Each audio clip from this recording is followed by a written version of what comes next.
It's time for a sneak peek. Sneak peek, sneak peek.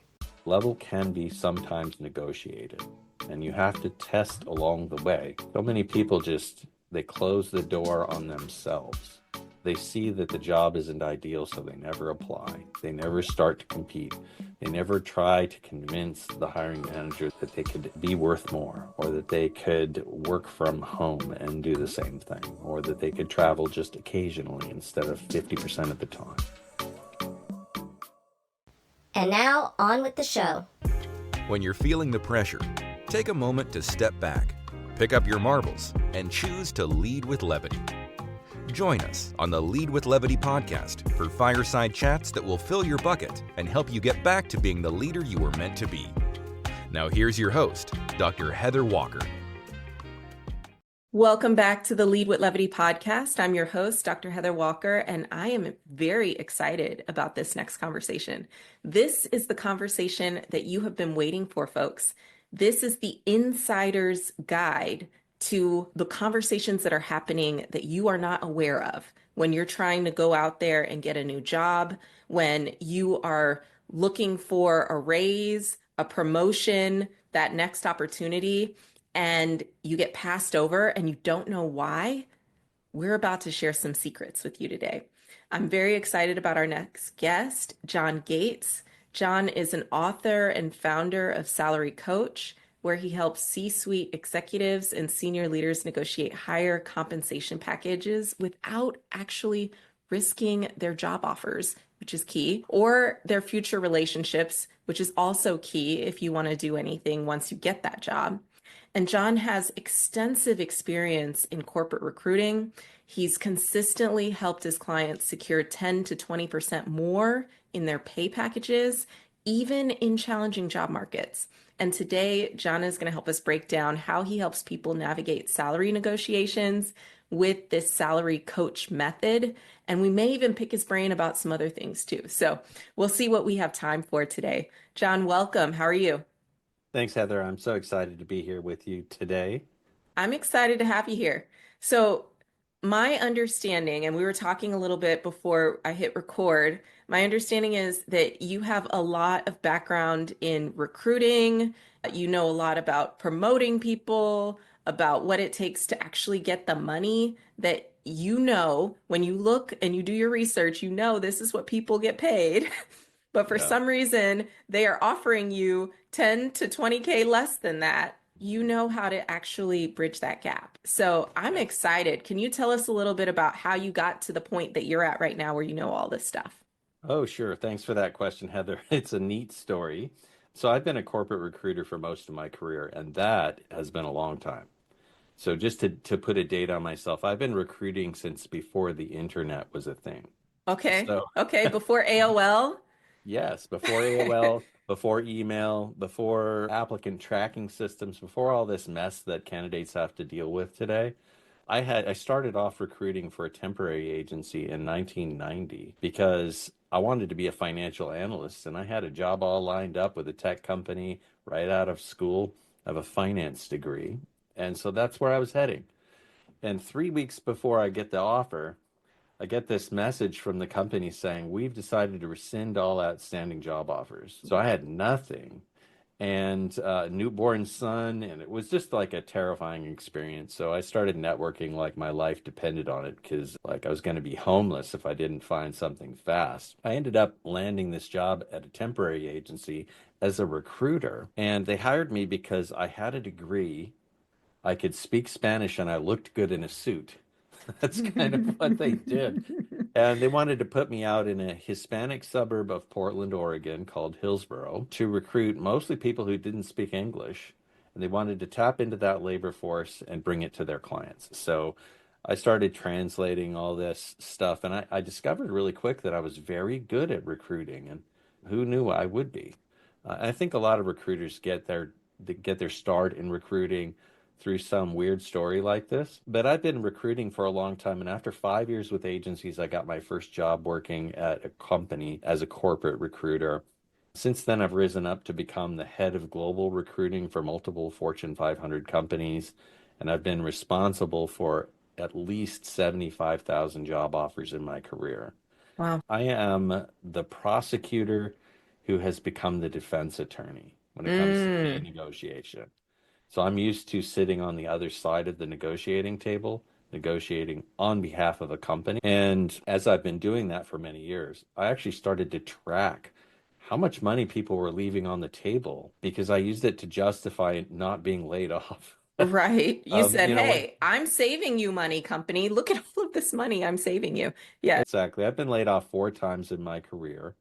And every time it's because the company decided it was time to get smaller. And when you are responsible for making the company bigger, it's hard to stay when the company's decided to it's time to get smaller. it's So true.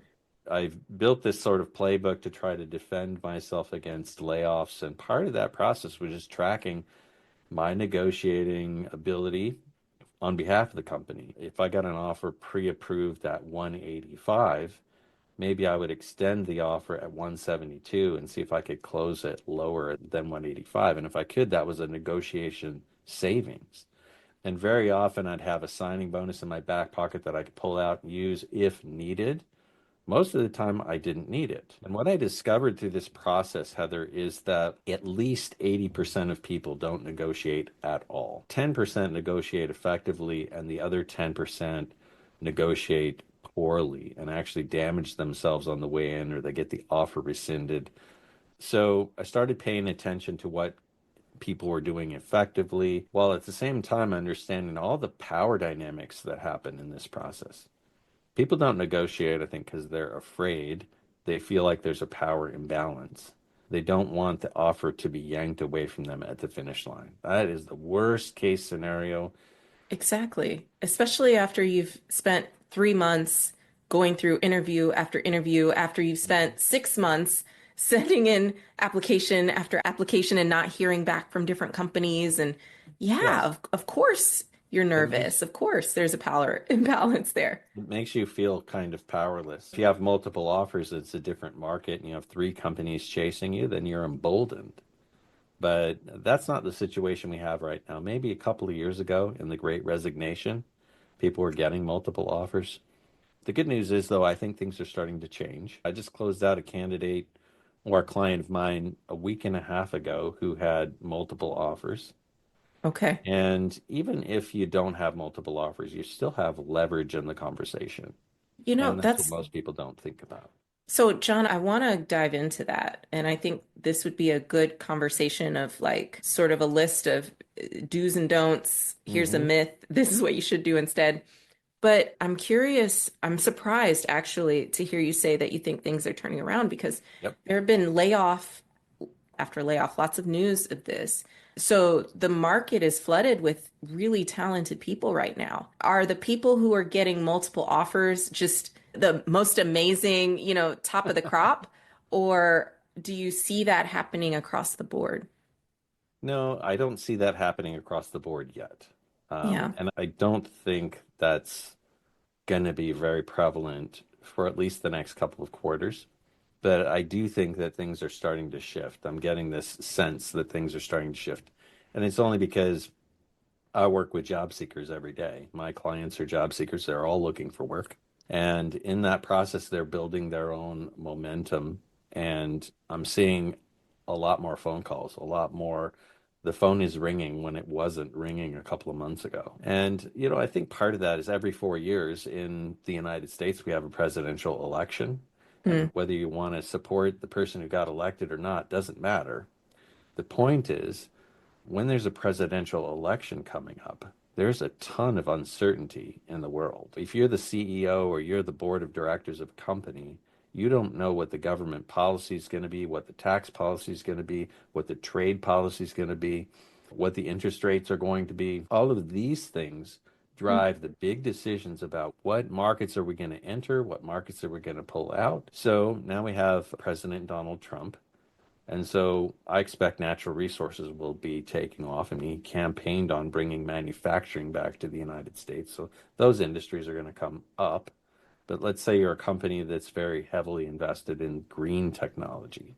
What are you doing then? You might change course. You might right. might You're decide that you're pivoting. going to invest in something else. So now all that uncertainty about who's going to be the president and what's going to be the policy and what's going to be the economy and all that, as there's still some of that, right? But most of it's been dispensed. These companies, they postpone major decisions until they know what's going to happen. That makes sense. And what do you think is different about the people who are getting more calls right now? Good question. I think a couple of things. One may be that they are willing to be flexible in their approach around, well, there's a couple of things. Like one is they're applying and pursuing multiple opportunities, and they are investigating things that they might have otherwise screened out. A company that is maybe in an odd location that they wouldn't be interested in, they're pursuing that anyway.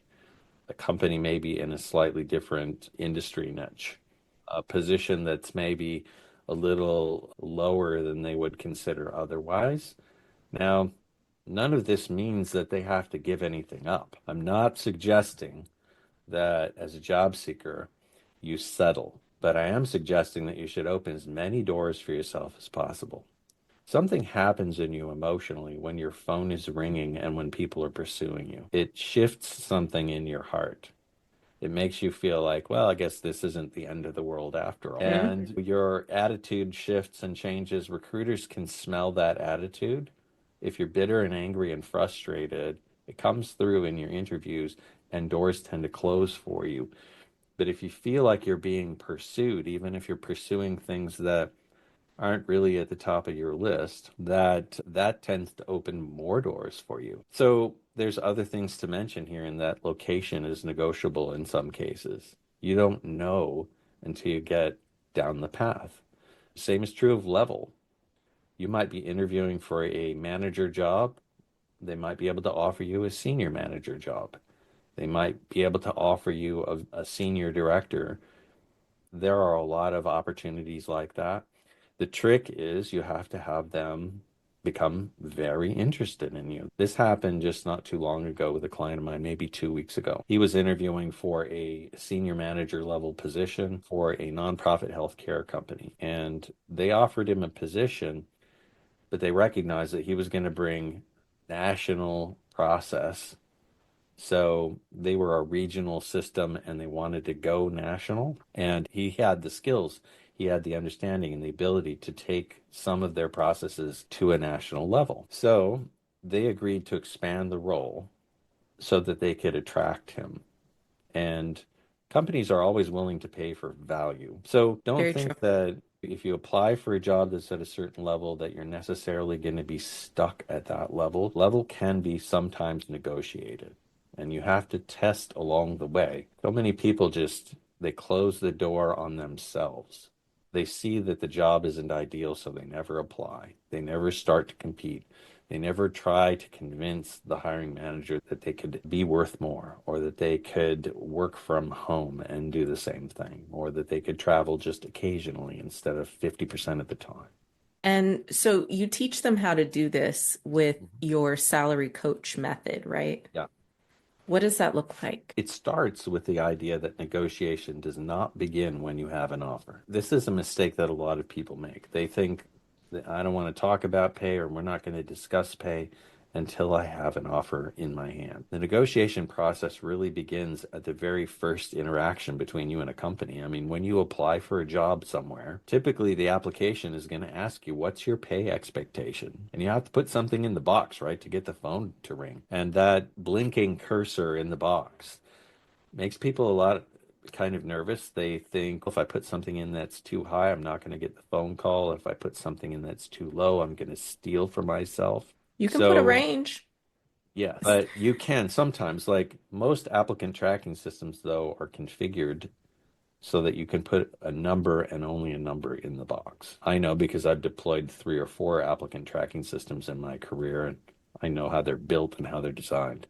Sometimes you can put a range. Sometimes those boxes are configured to allow you to put text in the box. So if you're looking at that situation and you can put text in the box, a big mistake here is to put negotiable or open or some non-answer to that question. And I can explain why. Yeah, It's please just, do. it has to Because do negotiable seems like the safe option. when I Yeah, was a young person and in college, like I got that advice. If somebody asks you what your pay expectation is at any time, you should just say, it's negotiable. I'm open. Let's talk about it. But in today's environment where you might have hundreds and hundreds of applicants for a job, and you can, if you're on LinkedIn, you can look to see it actually shows you how many applicants. Sometimes there's 300 or 400 applicants in an hour. very true. So if you're a recruiter, imagine you're a recruiter on the other side of that equation, and you have open positions that you're responsible for recruiting on, and you have 40 hours a week. How many hours a week does that give you to look at all the applicants, decide who you're going to phone screen, actually pick up the phone or arrange a video conference and do that screening call with people, shortlist, present to the hiring manager, schedule interviews? You've got all this stuff to do and very little time to do it. So if there are 300 applicants, and let's just say 10% of them are good, and maybe more than 10% will be good, that's 30. There's no way a recruiter has time to phone screen 30 people. So they're going to pick and choose and be very selective about who they reach out to because their time is so pressed and it's so precious. So Yes. that's why negotiable is a mistake, because recruiters are screening for pay fit, and they do not want to waste a half an hour of their time only to discover that you're not viable there, that you're way off. So you have to kind of be tempting in this stage, but I want to reassure you that you do not have to be stuck with the number that you put in the application. Okay. So So, do that, you recommend that they maybe do some research to Mhm. find the range and go with the lower end of the range if they have to put a number in that box? Yeah, my recommendation is that you should put a medium low number for Okay. you in that box. And so, with the understanding that you're not going to be stuck with that, when the phone rings, you want to use this as a lure to get that phone ringing. So when somebody calls you like me, and I might say, hey, Heather, I saw your resume. You applied for our open position. I think you might be a great fit for this. When can we talk? And now you're talking to somebody like me. During that Zoom call or that phone call, they're going to ask you about pay again. And it's at this point where you can completely abandon the number you put in the application. And then you can shift into something like a range, which I think is the best practice here. Okay. That's helpful. And so the salary coach method begins at the very beginning. So you put in a medium low number to get the phone call. Then during the phone call, you shift into a range.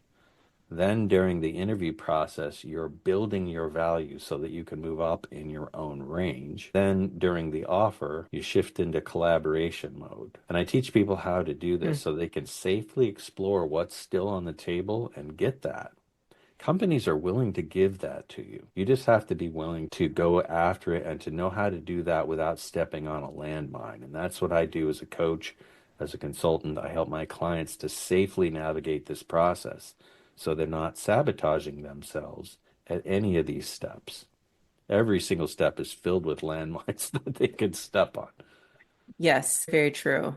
So I want to see if we can touch on maybe some. I know that we could go deep. We could do a deep dive Mhm. into this particular point in the journey, but I Mhm. want to see if we can touch on a couple of different points. Is that Oh, okay with sure. you, John? Yeah, let's shift. Okay. Okay. Anything that you have access to me for as long as you want, Heather. So Right. let's go wherever you want to go. So they get the job, right? Mhm. And they're very excited. Now they show up and we're talking about how can you make sure that you are building momentum and Mhm. really leveraging that honeymoon period. Do you have any I, advice? I do actually. I'm starting to formulate a new offer for my clients actually that has to do with this. Most companies don't have a great onboarding process. You show up for work and they'll show you where the bathroom is. They'll show you how to log into your computer. Mm-hmm. They might show you where certain things are located, policies and procedures. You might get some training, but you're probably not going to get a lot of onboarding. And let's just face facts. You're kind of on your own in most cases. So if you think about it this way, think about it at the end of your first year, what do you want? Do you want to have a maximized bonus payment, the best possible raise? Do you want to be in the conversation about who's promotable? Do you want to be secure in your new position? What is it that you want? So start imagining what you want and then reverse engineer the steps that you're going to need to get there. So if you want to maximize your bonus payout after the first year, and that's a goal that you have, you're going to have to get the top performance evaluation. And when I think about how performance evaluations are done, there's a big thing called recency bias that's a big problem in performance evaluations. It's a good point. The boss, the people that the boss is talking to, and they're asking, oh, so how has Heather done? They're only going to be able to remember what you've done or haven't done in the last couple of months. So if you've had 8 months of success and you managed to screw something up within the last 6 weeks, you might have a negative performance evaluation. Or not even negative. It might just be, meets expectations. Like, wait, I did all of this stuff. I was killing it. Yes, exactly. So I think journaling your performance throughout the year is important. It's a discipline that new employees should have. You should resolve to do this for yourself. And every week, once a week, schedule a little bit of time to talk about all the awesome stuff that you were able to achieve this week. Dump that into a file. Now, one of the greatest things about AI is that it's good at summarizing big giant blocks of text. You could dump that right into ChatGPT and ask it to create a one-page summary document of the amazingness of you all year long. And you need to give this to your boss before your performance evaluation is written. Like I read not too long ago, a Microsoft executive saying, during your performance evaluation is the best time to ask for a raise. I disagree with that. I think it's the worst time. When do you think they should ask? I think they should ask before, maybe mid-cycle is a good time. The performance evaluation process usually has a budget. Managers will get, say, 3.5%, maybe 4% of payroll to divvy up between their performers. They don't want to disappoint or frustrate somebody, so they just tend to give everybody kind of similar things. You might find that the highest performers on the group are getting a slightly better raise than the lowest performers on the group. There's not a lot of distribution there. Right. Managers are under pressure to make most people happy. And if you wait until your performance evaluation to ask for a raise, it's too late because they've already decided how much the budget is going to be for that process, how much they're going to give to you. Your rating's probably already gone through an approval process. There's just too much bureaucracy there. So a good time is off cycle in the middle of the year to go to your boss and say, hey, my scope has expanded. Here's my job description. These are all the things that I've been doing that are in addition to this scope. Can we discuss maybe a rescoping the role? You can't, if you're going and asking for a raise saying the price of eggs have gone up. Like for everyone. Yes. The manager's not going to be very sympathetic to that idea, but if you can tell them that you're delivering higher value, that you're being paid to do a job you're not doing anymore, that's a much more It's a stronger case. Yeah, you have to imagine that your boss has to run a political gauntlet for you. If they're going to get an off-cycle raise or a promotion or something like that done, they need justification, they need ammunition, and it's going to be your job to give it to them. So back to the onboarding idea, though, I think goal setting is a really important part of this process. You have to understand how your performance is going to be measured, the things that your supervisor is really expecting and dreaming about you doing over the course of the year. Drive that discussion with your supervisor. Very often, goals don't ever get set. Expectations aren't ever set. And so you don't know, you're shooting in the dark. There's no target for you to shoot at unless you have this conversation about what do you expect and what do you dream about and how can I help you get there? That's a very good point, especially in that first year, because so many people are given this idea that, oh, just spend this first year learning, get up to speed, learn your role, but they don't necessarily get their established goals until they hit that first performance review. The first set of goals might just be, oh, get to know your job. And that's not going to cut it if you want to get a raise or a promotion or anything like that. Sure. And I think once you get into the mid to senior levels of the career ladder, political sponsorship is also really important. And it's something we don't talk about a lot. Everybody says, well, I hate politics, so therefore I'm just opting out. But you Well, can't opt out right. because if you're Politics not are playing, everywhere. the game's playing you. Right, exactly. Politics are everywhere, whether you like them or not. And so when I talk about political sponsorship, I'm talking about who are the people who are influential in your review process, the people who can decide if you're promotable or not. And over the course of the first, say, 60 days in a new position, you should be observing, listening.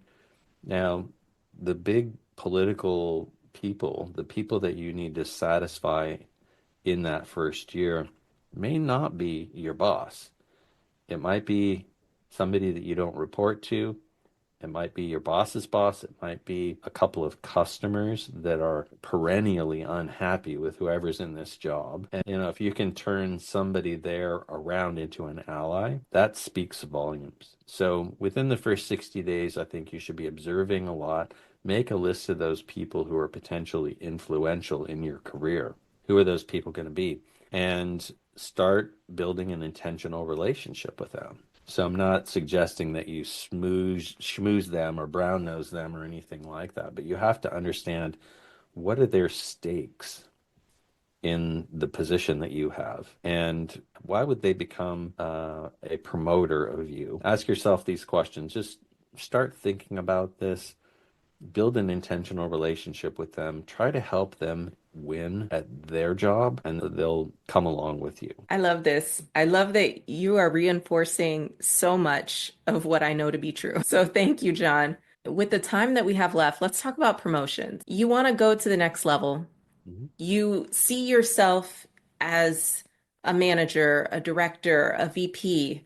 I had someone come to me once and they had a PowerPoint presentation. They were a junior level person, just started the job, had a PowerPoint presentation on how they were going to make it from, you know, day one to VP. And it was actually off base. The timeline was off base, and what it would actually take to get there was off base. They thought, oh, well, I'm a technical person. I'm just going to do a really good job in my role. And of course, you're going to promote me and you're going to keep promoting me. And it actually harmed their reputation Mm. because they were very vocal about how the organization was not promoting them, but they weren't doing what needed to be done to be promotable. So Yeah. I think this is something that a lot of people have, there's a mystery around who gets promoted and a little bit of a folklore that only the people who kiss up to the boss get promoted, right? Hmm. Well, I think a lot of the times promotion is driven by trust more than ability or anything else. So, and hiring is the same. Mm. Hiring managers, when you're to debrief hundreds of thousands of interviews and hiring managers, and that's probably an exaggeration, but hiring managers hire emotionally, and sometimes promotions are emotional decisions too. People want to promote folks who they trust. And so, what are they afraid of? I think it's important to understand even executives have fears and they have ambitions. They want their ambitions to become real and they want to avoid their fears, whatever they are. And if you can be the person that helps them to avoid their fears and achieve their ambitions, then they're gonna be in your camp. So when it comes to being promoted, I lost my train of thought. So Help me get back on basically, the rails. I will help you. When it comes to being promoted, people want to promote people that they can trust, that they Yeah. know if I give them more responsibility, they are going to take this, they're going to run with this, and I am going to be seen as the hero for making a good decision. You didn't Yes. say any of that, but I'm going to be seen as the hero for making a good Yeah. decision on promoting this person and vouching for this person. So I think it's a combination of a couple of things, right? It's political sponsorship, which we talked about before, but it is also, I think you need to be assertive about driving your own career. And I'm not talking about complaining like the person before. I'm not talking about passively waiting for somebody to promote you. You can promote yourself by making offers. So what I mean by that is, let's say you're an HR rep and you see that there is an unmet need in the department to do this project or to do this thing. And you go to your supervisor and you make an offer to say, I'd like to get involved in that. I'd like to handle that. I could reprioritize some things. I could delegate this grunt work to somebody else. And I know this has been a thorn in your side. I know this has been something that you get complaints about. I want to help you make those complaints go away. And so I'd like to handle this for you. Here's my plan. And so now the scope of your role is starting to change because you made an offer to do something that's higher value to your supervisor. And that's something that most people don't do. Oh, no, not at all. But what I love about that is what most people do is they say, hey, we don't have a career plan here, career path. What is the next step? How do I get to the next level? You tell me, you give me the answers, you give me the opportunity, you open the door for me and tell me exactly how I go do this. The other approach is, hey, I'm going to take something off of your plate. I'm going to make life easier for you. What can I do for you? And you're stepping up and showing them immediately, I'm a leader. That is a leadership skill right there. Yep, you're doing two things. You're not only leading, but you're showing yourself to be an ally to the person who has the power to promote you. Yes. You're helping them to solve a problem that is a pain for them. It's an obstacle for them. It's a problem for them. So always be looking for those kinds of opportunities. Make offers to change your scope, to move yourself up. And then eventually you might end up with a team. Then you can end up being in line for your boss's job when they get promoted or something like that. Another strategy that's kind of interesting along this line is try to help your boss get promoted. And if your boss can get promoted, then you can potentially move into the job that they just left. Okay. Oh, wait. You're going to tell us how to do this, right? Because I have, this Never might be the heard first about time someone has said, hey, help your boss get promoted. Yeah. So what we just talked about is doing things for yourself. Now, you could do the same thing with your boss in collaboration, and you could sit down with them in your weekly one-on-one and say, boss, what are your goals? What are your big hopes? What are you really hoping for here? Do you want to move up? What does that path look like to you? How can I help you get there? And it might be that they need to stretch into a specific project in order to get promoted, the same way that you would. Maybe you could help to provide them with that support that they need. They don't have the time to do that. Maybe you can help them. So you're killing two birds with one stone here. You're expanding your own scope, right, by helping your boss on a bigger project. And you're at the same time empowering your boss maybe to move up, to showcase their own ability to get things done. And I think this is something that senior level corporate leaders look for in people that are being promoted. They're looking for people who are proactively looking for ways to improve the business. Yep, exactly. I've seen that to be true as well.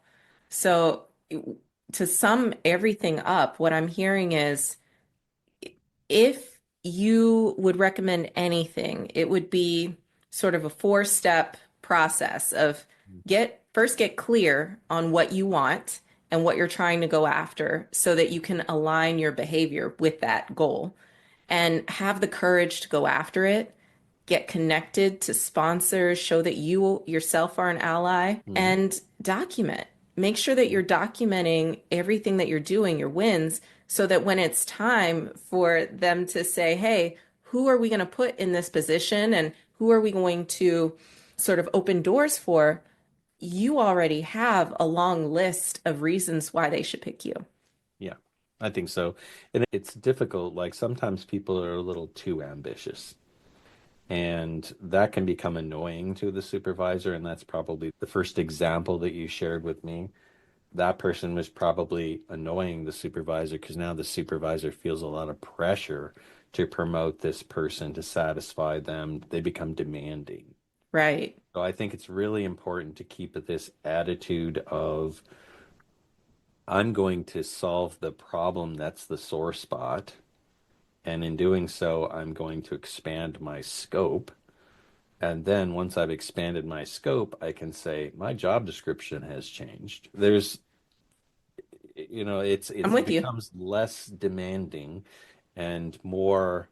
These are the people that leaders treasure, the folks that are proactively solving the pains of a team, of an organization, of a group, of a business.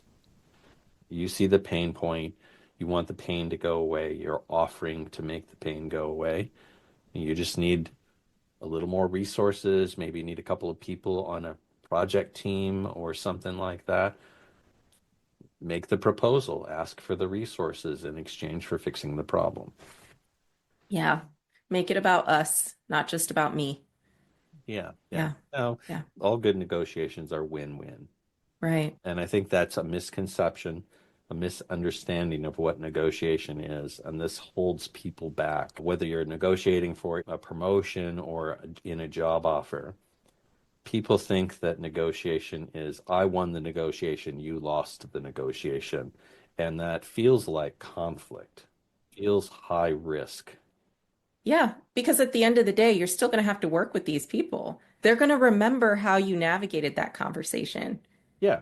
If you're negotiating well and it's a win-win outcome, then they are happy to give you a promotion. They're excited to give you more money because they win in doing so. Mm, you hit the nail on the head. Thank you. This is so good. I loved this conversation and I'm excited. I'm so excited to share this with our listeners. John, if anyone wants to know anything about you and get connected to you, where should they go? Well, LinkedIn is a great place to start. You can connect with me on LinkedIn. I'm John Gates from Salary Coach. Or you can email me directly at john@salary.coach. If you have questions about your career, you're thinking about making a job change and want to maximize that move, hit me up. I'll tell you how it all works. I love it. I love it. Thank you. Thank you for joining us today. Sure. Thank you. It's been a pleasure, Heather. Thanks for tuning in to the Lead with Levity podcast. To get resources mentioned in this episode and find out what we're all about, check us out at leadwithlevity.com.